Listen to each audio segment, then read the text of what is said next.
everybody, I'm back in the game.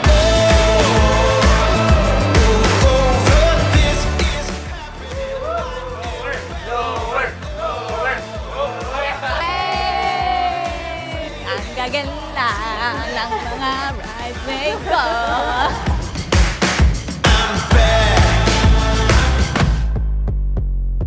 Tell everybody I'm back in the game.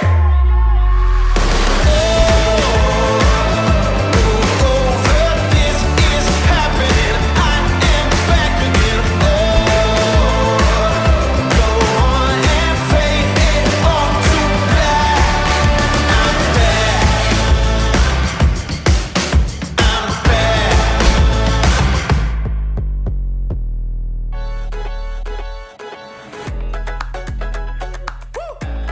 5 plus 5. 10. Ilan ang kamay mo? 10. Ay! 5 plus 5. 10. Ilan ang kamay mo? 5. Dalawa pa, dalawa.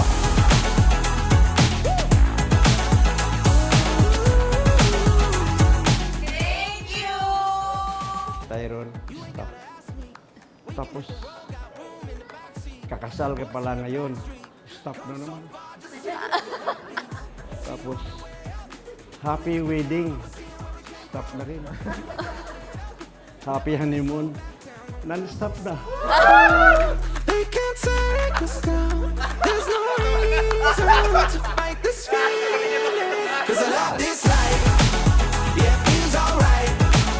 And there's no reason to stop believing. 'Cause I love this life.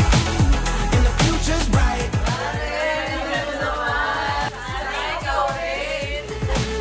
Yeah, I love this life. Wow! Masahin ko muna. Dear ex-girlfriend, ang swerte mo naman na ako ang papangasawa mo. At dahil dyan, may surprise ako sa'yo. Pero di ko sasabihin, bag yan. Nagmamahal, ex-boyfriend yan. Thank you. Tingnan ko nga. Check. Bag ba? Bag? Oh, bag nga. Wow! Thank you. Thank you naman.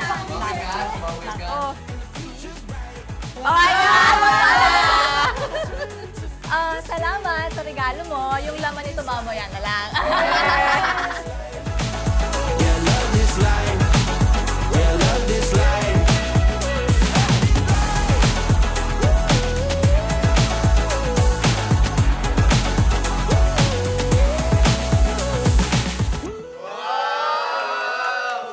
Open, open, open, open. Hello, mahal ko. Sana ay magustuhan mo ang aking simpleng regalo. See you, love you.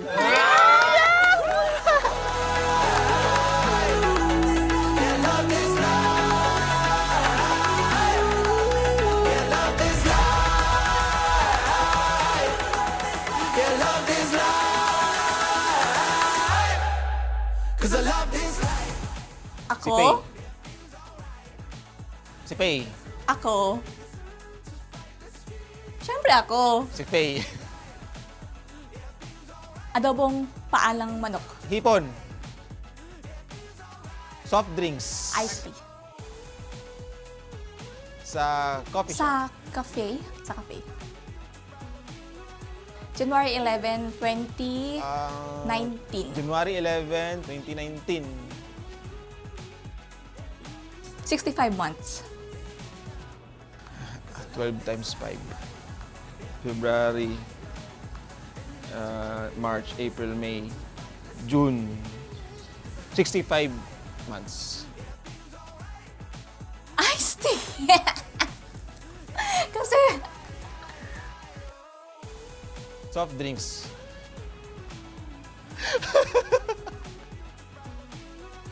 lights on. Lights off. Helicopter na lang po. Helicopter. Tihaya. May ligo kong tumihaya eh. Pag natutulog. Tihaya. 'Cause I love this life. Yeah, it feels alright. And there's no reason to fight this feeling. 'Cause I love this life. Ako ay masayang masaya, tuwang-tuwa. I am very, very happy po. Kasi po, nadagdagan na po ang aking financial sponsor, Kuya Tyron. Ako po ay may bagong sahod at may bagong baon! Woo! Yeah, feels alright. And it feels just right. Yeah, feels alright.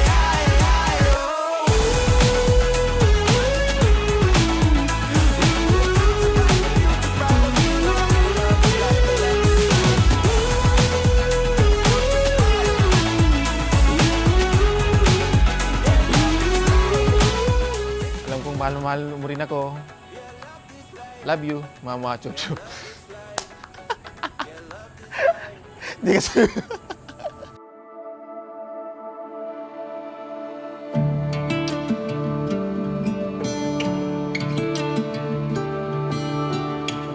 Okay, mahal. Alam mo naman yun na mahal na mahal kita.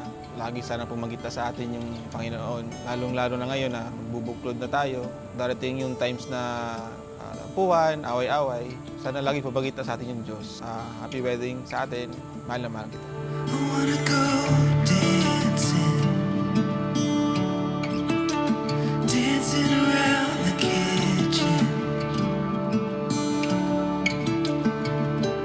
on a Sunday afternoon. Hello, Mal. Ito na yung araw na iniintay natin dalawa. Parang kailan lang nung huli tayong umuwi para mamanhikan. So, ito na tayo. Salamat po sa Ama kasi dumating yung araw na to.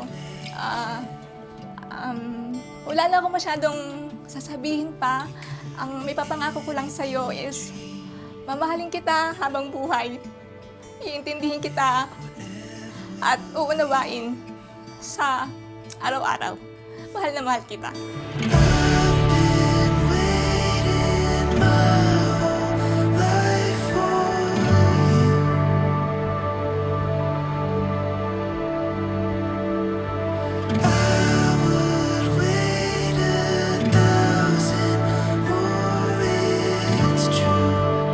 Sabi nga, ang pagmamahal ay hindi lang naman laging masaya.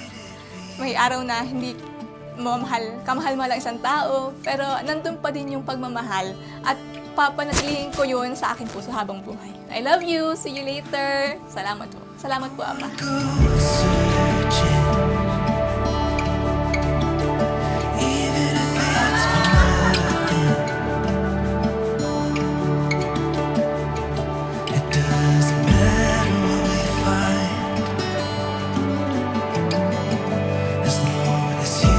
Nagkakilala kami ni Face nung nasa church kami. Tapos nakita ko siya. After nun, kinuha niya yung number ko dun sa friend niya, na naging friend ko din. After nun, nag-aano kami sa chat, Messenger, Facebook. After nun is inaya ko siyang lumabas. Tanda ko pa noon, sinasabihan ko siya na huwag siyang bababa ng taxi. Kasi nung time na yun, hindi pa siya kilala ng mga pinsan ko. So sabi ko sa kanya, diretso ka lang huwag kang bababa ng taxi. Kasi parang siya pinahiya pa ako kasi hindi ko pa nga siya personal na papakilala sa mga pinsan ko po doon. Yun, nung time na parang okay na siya, pinapunta na ako sa bahay nila. Pumunta siya sa bahay. Di syempre may konting bit-bit na paano, may papitsang konti, ganito, ganyan. Tapos yung pinsan ko po kasi, yung daddy Vin ko, siya yung kumuha sa akin po sa Dubai. So talagang yung pinsan ko talagang astigin. So nung pagpasok niya pa lang sa bahay namin, is sabi lang agad po ng daddy Vin ko is, huwag mo lolokohin yung pinsan ko, parang ganun. Tapos yun po, tapos nagtawanan nila sila after. Tapos konting kwentuhan, ganito. Pinapanalangin ko rin na siya na yung huli darating sa buhay.